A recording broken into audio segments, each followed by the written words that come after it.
السلام علیکم every one. تو آج ہم پڑھنے والے ہیں درد عشق مکمل ناول. از قلم سائدہ صادق. خبردار، تو اگر ایک قدم بھی کرو پار رکھیا تو سارے واسطے مر جاویں گے. خبردار، تو نے اگر ایک قدم بھی گھر سے باہر رکھا تو ہمارے لیے مر جائے گی. نذیر اپنے جھریوں دار کالے میلے ہاتھ ہوا میں نچا نچا کر کہہ رہا تھا. وہ جو گھر کی دہلیز پر کھڑی قدم بڑھانے کو تیار تھی، نذیر کی تلک رفتہ دھمکی پر اس کے قدم وہیں ساکت ہو گئے. اس کے دل کی دھڑکن تھوڑی تیز ہو گئی اور ہاتھ تھوڑے کانپنے لگے. چند لمحوں کے لیے وہ وہیں رکی، جیسے وقت وہیں رک گیا ہو. کچھ وقت کے لیے خاموشی نے جیسے ہی اپنا سکہ جما لیا. آخرکار وہ بیک وقت پلٹی اور پورے اعتماد سے چلتی ہوئی نذیر کے مقابل آ کھڑی ہوئی. ابا، تو بھلے میرے نال جو مرضی کر، لیکن میں نہیں اس جہنم وچ زندگی کٹنی. اج تو میرے نال رشتہ ختم کرن دی گل کر رہا ہے، کل تو ہی ہوے گا جو زمانے نو فخر نال دستا پھرے گا اے میری دھی اے. ابا، تو چاہے میرے ساتھ جو کر، لیکن میں اس جہنم میں زندگی نہیں گزاروں گی. آج تم میرے ساتھ رشتہ ختم کرنے کی بات کر رہے ہو نا، کل تم ہوگے جو زمانے کو فخر سے بتاتے پھرو گے یہ میری بیٹی ہے. وہ نذیر کی آنکھوں میں آنکھیں ڈال کر بنا جھجکے نخوت سے ہم کلام ہوئی. نذیر کے تن بدن میں چنگاری بھڑک اٹھی، لیکن اس نے اپنے لہجے کو نارمل کرتے ہوئے اسے دوبارہ اپنے موقف پر آمادہ کرنے کی تگودو کی. دیکھ رجو میری جھلی دی، ਇਹ ਜਿਹੜੇ ਅਮੀਰਜ਼ਾਦੇ ਹੁੰਦੇ ਨੇ ਨਾ, ਇਹ ਫਕੀਰਾਂ ਦੀਆਂ ਜ਼ਨਾਨੀਆਂ ਨੂੰ ਹਰੇ ਬਾਗ ਦਿਖਾ ਤੇ ਲੈ ਜਾਂਦੇ ਨੇ ਤੇ ਉੱਥੇ ਬਣ ਕੇ ਵੇਚ ਦਿੰਦੇ ਨੇ. ਮੇਰੀ ਧੀ, ਮੇਰੀ ਸੋਹਣੀ ਰੱਜੂ, ਆਪਣੇ ਅੱਬੇ ਦੀ ਗੱਲ ਮੰਨ ਜਾ, ਰੁਕ ਜਾ. دیکھ رجو میری پگلی بیٹی، یہ جو امیرزادے ہوتے ہیں نا، یہ فقیروں کی لڑکیوں کو بہلا کر لے جاتے ہیں اور انہیں بیچ دیتے ہیں. میری بیٹی، میری پیاری رجو، اپنے ابا کی بات مان لے اور رک جا. نذیر زبردستی ہنسنے کی کوشش کرنے لگا. ابا کرن ਤਾਂ ਤੂੰ ਵੀ ਉਹੀ ਲਗਾ ਹੈ ਮੇਰੇ ਨਾਲ. ਪਹਿਲੇ ਤੂੰ ਸਮੀਨਾ ਦੀ ਕੀਮਤ ਲਾਈ، ਹੁਣ ਮੇਰੀ ਵਾਰੀ ਏ. ਮੈਂ ਸਭ ਜਾਣਦੀ ਹਾਂ. ਤੁਸ਼ੀਦੇ ਤੂੰ 25,000 ਮੇਰੀ ਕੀਮਤ ਦੇ ਤੌਰ ਤੇ ਵਸੂਲ ਕਰ ਚੁੱਕਾ ਹੈ. ਤੂੰ ਜੋ ਮਰਜ਼ੀ ਕਰ ਅੱਬਾ، ਮੈਂ ਜਾਣਾ ਹੀ ਜਾਣਾ ہے. میں تیری اس گھٹیا حرکت کا نشانہ نہیں بننا. ابا کرنا تو بھی میرے ساتھ وہی چاہتا ہے. پہلے تو نے سمینہ کی قیمت لگائی، اب میری باری ہے. میں سب جانتی ہوں. تو شیدے سے میرے 25,000 وصول کر چکا ہے. ابا تو جو مرضی کر، میں نے جانا ہی جانا ہے. میں تیری اس گھٹیا حرکت کا نشانہ نہیں بنوں گی. رجو دونوں ہاتھوں کو سینے پر مضبوطی سے باندھے ہوئے ایک ایک لفظ اعتماد سے زبان سے آزاد کرتی نذیر کی ہوائیاں اڑانے میں کوئی کسر نہیں چھوڑ رہی تھی. اگر تو فیصلہ کر لیا ہے تو جا، پر میری ایک گل یاد رکھی، تیرا اس گھر دے کسے فرد نال کوئی تعلق نہیں ہوئے گا. اگر تو نے فیصلہ کر لیا ہے تو جا، لیکن میری ایک بات یاد رکھنا، تیرا اس گھر کے کسی فرد سے کوئی تعلق نہیں ہوگا. نذیر غصے سے لال پیلا ہو کر اب رجو پر ایموشنل اٹیک کر رہا تھا. ابا تیرے نال رشتہ پلے نہ رہے، پر اماں تے میری بہن بھراواں نال ہمیشہ رہے گا. ابا تیرے ساتھ رشتہ بے شک نہ رہے، مگر اماں اور بہن بھائیوں سے ہمیشہ رہے گا. رجو یہ کہہ کر واپس پلٹی. ایک نظر روتی ہوئی ماں کو دیکھا، پھر چھوٹی بہن اور بھائی کو دیکھا جو ناسمجھی کے عالم میں دونوں باپ بیٹی کی بحث سمجھنے کی کوشش کر رہے تھے. رجو کی آنکھوں کے پیالے آنسوؤں سے بھرنے لگے. اس سے پہلے کہ یہ آنسو آنکھوں کا بند توڑ کر باہر نکلتے، رجو نے اپنے قدم جھوپڑی کی دہانے کی طرف بڑھا دیے اور بنا پیچھے مڑے بستی سے باہر نکلتی چلی گئی. نذیر کی گالم گلوچ کی آوازیں بستی سے باہر نکلنے تک اس کا پیچھا کرتی رہی، مگر وہ ٹس سے مس نہ ہوئی اور ادائے شان سے وہاں سے نکلتی بستی کے سامنے ٹھہری سیاہ کرولا میں جا کر بیٹھ گئی. گاڑی کچھ ہی دیر میں لمبی سڑکوں پر دوڑنے لگی. رجو سر کو سیٹ کی پشت سے ٹکائے آنکھوں کو نیم واقعے ماضی کی یادوں میں کھو چکی تھی. Hi handsome, how are you? نمل ابتدائی خاص سے اپنے ریشمی دودیا پیروں کو زحمت میں مبتلا کیے اس کے سامنے آ ٹھہری اور ہاتھوں کی انگلیوں کو نچاتے ہوئے اس کو مخاطب کیا. فائن، جواب بڑی ہی بے رخی سے دیا گیا تھا. اوئے ہوئے، رسی جل گئی مگر بل نہیں گیا. نمل مسکراتی ہوئی مقابل پر چوٹ کر گئی. یہاں کیا کرنے آئی ہو؟ یہ دیکھنے کہ میں تمہارے بغیر زندہ ہوں یا مر گیا؟ تو دیکھ لو، زندہ بھی ہوں اور خوش بھی ہوں. اللہ نے مجھے تم جیسی گھمنڈی اور لالچی عورت سے بچا لیا، وہ بھی نوشیروان خان تھا، مقابل کو آگ لگانے میں مہارت رکھتا تھا. Shut up! نمل انگلی سے اس کو وارن کرتی اپنے ہاتھوں کو ہوا میں نچا کر بولی. تم جانتے ہو یہ جو جیولری میں نے پہنی ہے یہ سب ڈائمنڈ ہے. نوشیروان خان دونوں ہاتھوں کو پینٹ کی جیب میں قید کیے ابرو اچکا کر اس سے گویا ہوا۔ او ہو، اچھا، سو نائس۔ نمل نے اپنی بات جاری رکھی۔ اگر میں تم سے شادی کر لیتی تو کیا ملتا مجھے؟ 2 وقت کا کھانا، ایک چھت، اور سب سے بڑھ کر تمہاری وہ سو کال محبت۔ نمل کے لہجے میں طنز نمایاں تھا۔ نوشیروان نے ہاتھوں کو ابھی بھی جیبوں میں مقید کیا ہوا تھا۔ وہ 2 قدم آگے بڑھا اور اس کے بالکل قریب آ کر اس کی آنکھوں میں آنکھیں ڈال کر اپنی گمبھیر مردانہ آواز میں بولا، بائی دا وے، تم یہاں کیا کر رہی ہو؟ تمہارا وہ بڈھا امیر مزاجی خدا کہاں ہے؟ اگر اس نے تمہیں میرے ساتھ یہاں دیکھ لیا تو ایسا نہ ہو وہ تمہیں خیر بات کہہ دے، پھر تمہیں کوئی 2 وقت کا کھانا، چھت اور اسپیشلی وہ سو کال محبت دینے والا بھی نہ اپنائے۔ نمل کی تن بدن میں آگ لگ گئی۔ تم کبھی نہیں بدلو گے نوشیروان، تم تو کوئی فقیری ہی ڈیزرو کرتے ہو۔ مشورے کا تہ دل سے شکریہ، ویسے مشورہ اچھا ہے۔ فقیری ہوگی تو میرے ساتھ 2 وقت کا کھانا، چھوٹی سی چھت اور میری سو کال محبت میں خوش رہے گی۔ نوشیروان اپنی بات کے اختتام پر ہلکا سا مسکرایا۔ مرو تم پاگل انسان۔ نوشیروان کا زوردار قہقہہ ہوا میں گونج گیا جو مقابل کے اعصاب پر بھاری پڑ گیا۔ نمل غصے سے پیر پٹکتی وہاں سے چلی گئی۔ نوشیروان اس کو جاتا ہوا دیکھنے لگا۔ سرخ کلر کی برانڈڈ ساڑی جسم پر سجائے وہ بہت حسین لگ رہی تھی۔ براؤن کلر کی آرٹیفیشل کرل ہیئر شولڈرز پر آزادانہ جھول رہے تھے۔ دونوں ہاتھوں میں گولڈ کی بینگلز پہنے وہ دونوں بازوؤں کو لہرا کر چلتی جا رہی تھی۔ نوشیروان کو یوں لگا جیسے اپنے زیور اسے دکھانا چاہ رہی ہو۔ نمل کبھی نوشیروان کی جان ہوا کرتی تھی۔ وہ نمل سے دل و جان سے عشق کرتا تھا، مگر نمل سدا کی دولت کی دیوانی نوشیروان کی محبت کو پیروں تلے رون کر ایک 45 سالہ دولت مند شخص سے بیاہ کر چلی گئی۔ نوشیروان کو آج بھی وہ دن یاد تھا جب اس نے نمل کی بے تحاشا منتیں کی تھی کہ اس کی محبت کی یوں توہین نہ کرے، مگر وہ ہمدردی اور احساس سے آری لڑکی جو دولت کو زندگی کا مقصد سمجھتی تھی اس کی پرخلوص محبت کا گلا گھونٹ کر چلی گئی، اور آج پورے 2 مہینے بعد اس کے زخموں پر نمک چھڑکنے اس کے سامنے آ گئی۔ ارے او کم وقت، چل اٹھ، جا روزی روٹی کا بندوبست کرن۔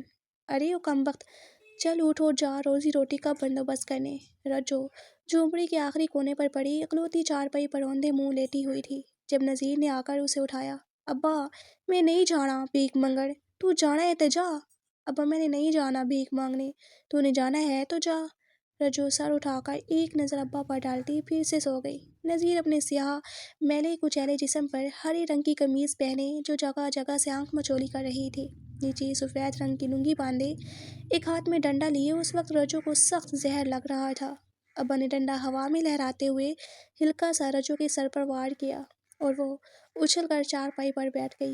ابا کی مسئلہ ہے تیرے نال؟ میں بھیک منگن نہیں جانا تے بس نہیں جانا، مینوں ہاتھ پھیلاون وچ بڑی شرم آندی ہے۔